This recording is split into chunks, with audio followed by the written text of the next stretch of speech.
Hey guys, welcome to this video. Before we dive in, a couple of things I want to clear.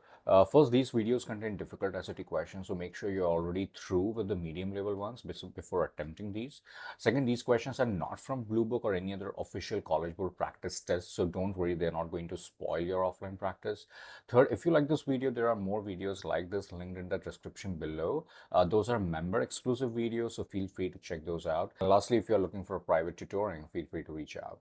All right, let's get started. So these questions aimed to mimic the last couple of module 2 difficult questions. Those are notoriously popular out there. So these should give you enough muscle to tackle those. Let's get started with this one. On a semicircle with the diameter AD, so AD is the diameter, we are given the length of AD is 8, AB is 2, and CD is also 2. Right. So we're going to do some construction here. I'm going to drop a perpendicular from B onto AC onto AD and C onto AD. So these are 90 degrees.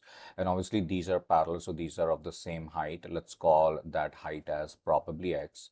And let's call the BC as Y, which we are supposed to find. So it makes sense that this length will also be Y, right?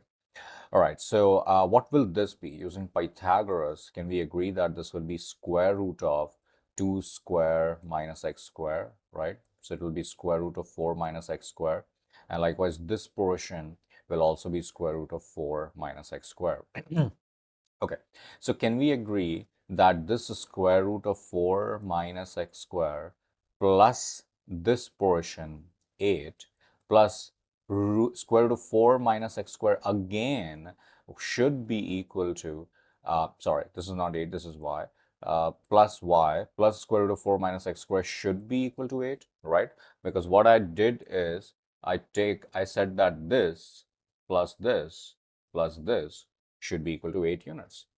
All right, so I need y, but I don't know x. So our aim is to get x somehow. And if we know x, then we know y as well. So here we are going to use a property that angle in a semicircle is 90 degree. And you will see the angle in a semicircle the moment I'll connect B and D together. So B and D are connected. Remember, AD is a diameter. So this angle is in a semicircle. That's going to be a 90-degree angle, right?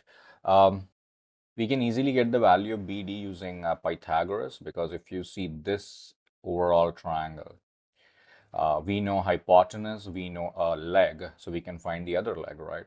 So BD is going to be square root of 8 square minus 2 square, right? So that's going to be square root of 60, right? Square root of 60.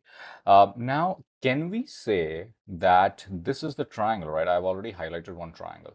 What will be the area of that triangle? The area of this triangle is going to be half times base, which is AB, times height, that is BD, right?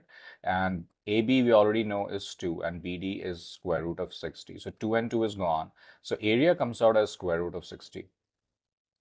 But don't you think the area is also half times base, which is AD, times height, which is this x, right? That's another way to find the area of the triangle ABD.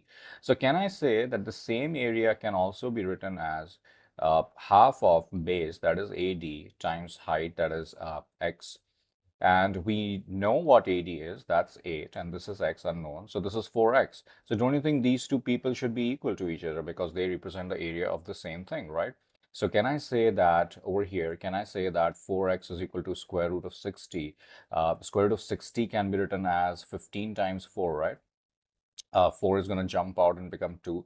So 2 root 15 is equal to 4x. So x will be equal to, dividing both sides with 4, I have 1/2 square root of 15. That's the value of x. All I need to do is plug this value of x over here and get the value of y. Don't worry, we're not going to do it manually. We're going to use Desmos. Right, you can try to absorb what I typed in over here. This is the value of x that I found as root 15 over 2. This was the y that we were trying to find, but of course the variable in the Desmos is x for us. This is the same expression, and like I said, I prefer to write expression rather than an equation in my earlier videos as well. So I moved that 8 over on the left side, so minus 8. We are looking for x-intercept, that is 7. So for this question, the answer is 7 units. Right, guys, the next one is a beautiful question.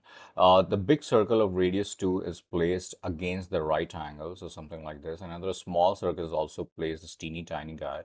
We need to find what is the radius of this teeny tiny guy. All right, I'm going to zoom in because there's a lot of, well, um, subtlety in this question. So this is 2, right? This is the radius, this is 2.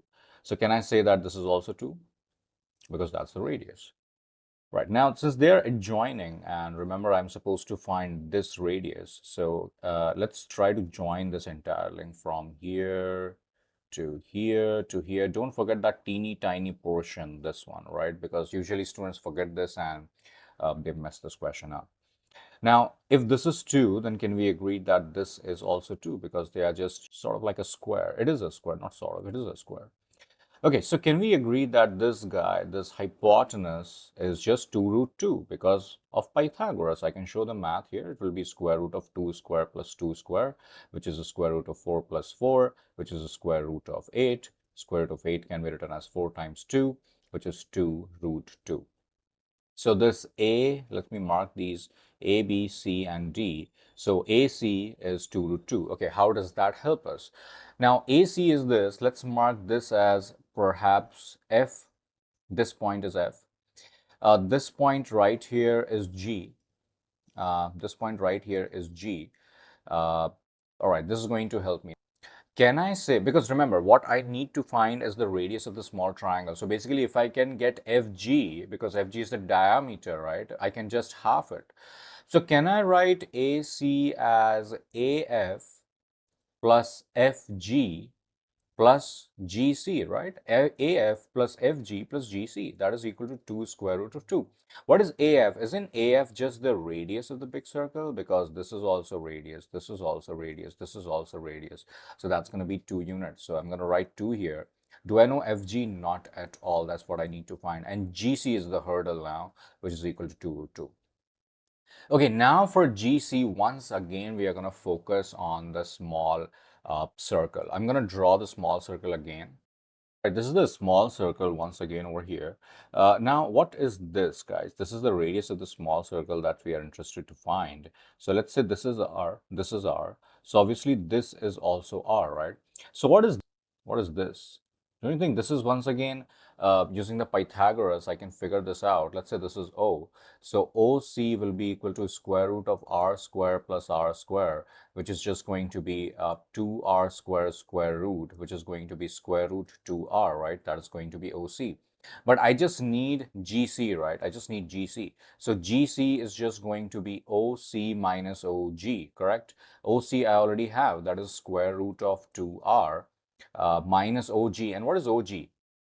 Isn't OG again the radius R? So this is just the radius R over here. Let's keep it R. Now, FC, now coming back to this green guy, this is 2 plus FG. FG is nothing but the diameter, right? FG is nothing but the diameter and the radius is R. So can I say that FG is 2R and GC you just gave me as square root of 2R minus R is equal to 2 root 2 and that's it. That will give me the value of radius. What is 2R minus R? That's just R. So R plus square root of R. And moving 2 over on the other side, I will get 2 square root of 2 minus 2. Taking the value of R as a factor, I'm going to get R1 plus square root of 2 is equal to 2 square root of 2 minus 2. Obviously, this is not matching with any of the options right now, but I think we need to rationalize this. So R dividing both sides with square root of 2 plus 1. So that will look like 2 square root of 2 minus 2 over square root of 2 plus 1. Now, either you can type all the options in the Desmos one by one and type this as well and see which one is matching. Or I'm just going to rationalize this thing because this is going to be square root of 2 minus 1 over square root of 2 minus 1. So this will look like 2 square root of 2 times square root of 2 is just 4. 2 square root of 2 times negative 1 is negative 2 square root of 2. Negative 2 times square root of 2 is negative 2 square root of 2. And negative 2 times negative 1 is plus 2. And here a plus b, a minus b formula is a square minus b square. So I'm going to get 4 plus 2 is 6. And this is 4 root 2. This is nothing but option 4. Here we are given that there's a punching machine and there's a 2 by 2 sheet here. The width of the sheet, entire thing, is 2 units, and a circular hole of diameter 2 units is punched. So this is a circular hole, right? They're asking that after punching, how much area is remaining, the proportion of the proportion rather of the sheet that remains after punching. So obviously this much will be remained after punching, right? So if we can get this area, then we can find the proportion as well. So obviously this area is nothing but the total area of the sheet, which is 2 by 2. So 4 units. 4 units will be this area. I can find this very easily. Actually, I already found that's 4. And I can subtract this area from it. Now, our aim is to figure out how to get this area, right? All right. So I know that I already have 4 as the area of the sheet. All right. Now, let's do some geometry on the circle. I'm going to connect these 2 points, and these 2 points are actually going to give me diameter. Why? Because of this line. The hole is punched such that the circular hole touches one corner P, and the diameter of the hole originating at P is in line with the diagonal of the square. So basically, this entire thing is the diameter, and hence this entire thing, which was these are connecting the two endpoints because of the symmetry to opposite points, this is also going to be the diameter. Okay, so what is this area? Isn't that just a semicircle? So the area of the green guy is going to be pi, is going to be half of pi r square, and r is just 1, right? Because diameter is 2. So that's going to be pi over 2. And if I can somehow get this area of the triangle, I think I'm done. I think that should not be a problem. Why? Because this entire thing is the diameter, like I said, and that's already given in the question as 2 units. So over here, if I draw this triangle again, we know that this is 90 degree, this is 2 units. Let's say this is x, so this has to be x as well. Why? Because of the symmetry. So I'm going to say that 2 square will be equal to x square plus x square. So 4 will be equal to 2x square. So 2 will be equal to x square. Let's keep this x square over here, because now I can find the area of the triangle as half times base, that is x, times height, that is x. So half times x square, and x square is just 2. So half times 2 is just 1. That is the area of the triangle over here.